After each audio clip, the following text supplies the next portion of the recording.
Hello everyone, my name is Nick, and today we're going to talk about IKEA plant hacks. So if you're watching this video, you're probably familiar with the store IKEA, but what I think is most incredible about IKEA is how accessible it is to everybody in both location, as it's located in many places around the world, and affordability, as its prices are extremely low, and that makes doing a home project very easy to do on a dime.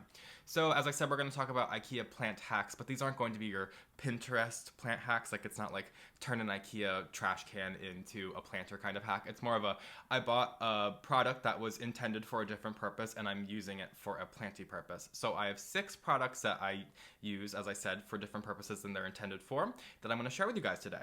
I am going to leave links to all of these products on IKEA's website in the description below, and I think it's pretty clear, but this is not a sponsored video by any means. So the first one I want to talk about today is the Tiskin Toothbrush Holder. So this is a toothbrush holder that has a suction cup that is, I believe, meant to go on your bathroom mirror. However, I was at IKEA last year with my friend, and they discovered that this would be a perfect planter for your windows. So it suction cups right to the window, and as it's a toothbrush holder, any good sanitary toothbrush holder has holes in the bottom. So this does have holes in the bottom, which almost acts as the drainage, or it does act as the drainage. So I only use one of these in my home. I actually grew a Peperomia ruby cascade in it for a while, probably like 6 months, before it got completely overgrown from just being so incredibly happy that I recently took it out, repotted it in a new planter, and then I just recently put some Peperomia Isabella in it, which is what I currently have growing in it, which is definitely quite underwhelming compared to what I used to have growing in the planter. But it's a really wonderful way to save space if you're looking to kind of grow vertically, and in your window is definitely the best light exposure, so it's a great way to give your plants the best light exposure. Do be mindful, growing plants directly in the window can cause them to burn if they're plants that will burn easily, so I wouldn't necessarily grow any low light plants in these conditions, but my friend who discovered this actually grows a bunch of succulents and cacti in these, so he got a bunch of them to put all over his windows. This isn't necessarily my aesthetic, which is only I have one of them. It's, you know, it's a little cheesy. It's a toothbrush holder on your window, but it's such a great space saver and a really incredible way to grow plants, and a very unique way to grow plants. So I did have to share it with you guys today for my IKEA product plant hacks. My second IKEA product plant hack is going to be the IKEA 365 Plus coaster. So this is a Cork coaster that I believe is intended for like mugs to keep heat from the surface. However, I think it's a fantastic way to display your planters that have holes in the bottom that maybe don't have a matching saucer, or if you just don't have a matching saucer, I think the Cork works universally. And what I love about it is it's got a lip. So if you do overwater your plants a little bit and it drips into the tray or the saucer, it's not going to just spill over, which standard Cork mats do not have a lip, which I think this is just fantastic. And I just think it's such a great way to display planters. As I said, if you buy something from like the thrift store and you drill a hole in the bottom and you just don't have a perfect way to display, like a perfect, terracotta coaster isn't going to quite do the trick. I think these IKEA coasters are such a great way to display it. So these come in 2 different sizes. I'm pretty sure they come in a pack of 2, and in America they're sold for $1.99, which I think is a great deal, $1 per saucer, which is, less than what you would pay at like a standard garden center, maybe not necessarily a big box store where everything is nickels, but this is a great way on a dime to, get a bunch of basins or saucers for your planters. So every time I'm at IKEA, I have to pick up a few packages of these because I know just a few of them can really go a long way over time. Very similar to the Cork coasters, I have this Cork Heat Mat, which is, I believe they call it Heat, and this comes in a pack of 3, and I love it because it's very affordable, and they're very stylish. I really like that it's just a very small piece of cork. It's something that looks very rustic, and they are just great for putting planters directly on top of. I use it in many situations, whether I'm putting a plant on the floor and I want to keep the floor from getting excess water on it, if that's going to be the case. Or, for example, my roommate has a bunch of stuff from her late parents, and I do not want to affect that with any of my plants, overwatering them. So these are incredible ways to ensure that I'm going to keep surfaces safe. And also, a very specific, but there's a very popular plant stand that's sold at IKEA called Satsumas, I believe. It's like a tri-level plant stand. I actually have it in my home. And I found when I bought this that these fit perfectly into that plant stand, and it just takes it to the next level and makes it look so much better. So that's another little tip and trick IKEA hack from me to you. So these are so incredible. Like I said, they're really affordable. They come in a pack of 3. I think they go for like $3 or $4. So once again, just around $1 each for these, and they really go a long way. So I do really recommend these. These are the 2 IKEA Cork products. I think the only like 2 like products of this nature. I don't think they have anything else exactly like this, but if they do, I would definitely umbrella it in with these Cork Coaster or Saucer, whatever you want to call it, products. I just think they're so incredible. They're definitely something I pick up every time I'm at IKEA. I just know that I'm going to get use out of them. The next one is probably the least hacky of all of the products I'm going to talk about today, but I do use it for plants, so I do have to talk about it.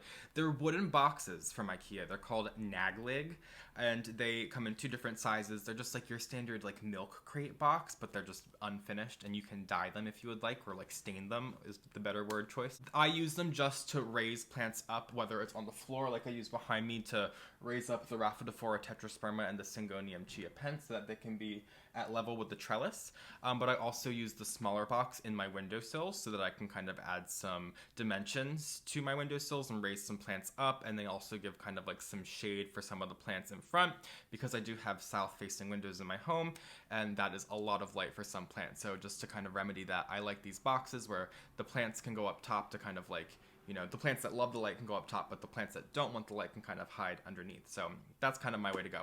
But you can go in a lot of directions with these boxes. I'm sure you could do like the whole like milk crate display that people love to do, where you kind of put the milk crates in all different directions so that they just kind of form its own little shelf system, which is a really great way, I'm sure, to display plants, specifically because they do allow a little bit of light through with the slots, or you know, between the wood slats, let's say. You guys know what I'm talking about.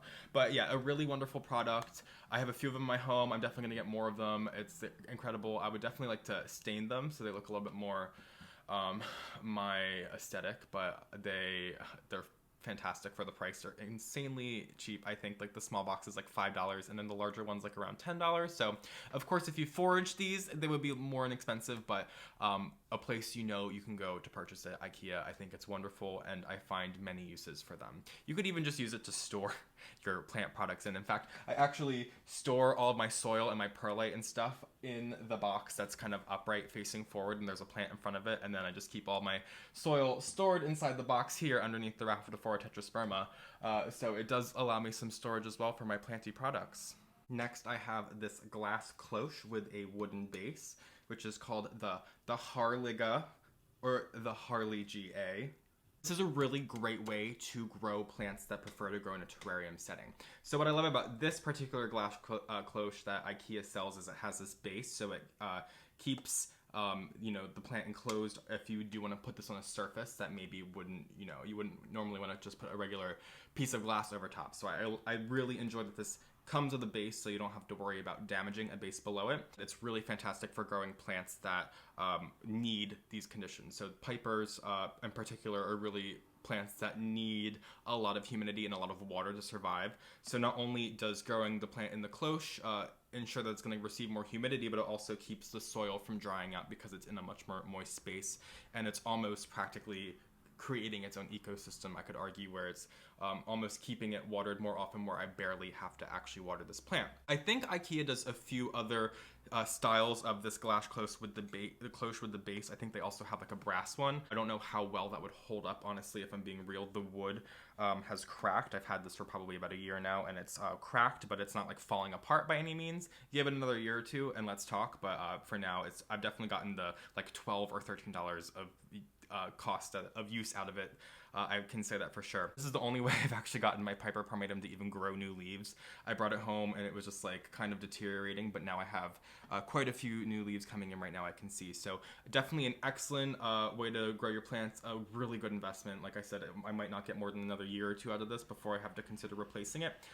Mold growth, not really too sure. I feel like that could be an issue with these enclosed containers, but I haven't had the issue, and every now and again I just kind of lift it up to let some of that humidity and air escape and kind of just like give it fresh air in there, although it's a plant in there, so I'm sure it's creating its own air by all means, but I'm just trying to do what's best for the plant. But this glass cloche, the Harley GA, is really incredible. I highly recommend it. Another double, if you will, I have another glass cloche, but this one does not have a base and it has this kind of lid, which I think is kind of stylish. This is called the Morgan Tidig. Of course I'm mispronouncing that, but I'm going to leave all of these linked in the description below, as I had mentioned in the beginning of this video. This is fantastic. Of course, as it doesn't have a base, you would probably either want to get like a plate or like a cork mat to put underneath it. You could even use the Cork Heat Mats that I was talking about earlier in this video. That would be an excellent way to use this product in tandem with that. I love these. As I said, I use the last cloche I used to grow my Piper parmetum. I use this one to grow a Peperomia turboensis, which is a type of peperomia that requires terrarium-like conditions to grow to its fullest potential.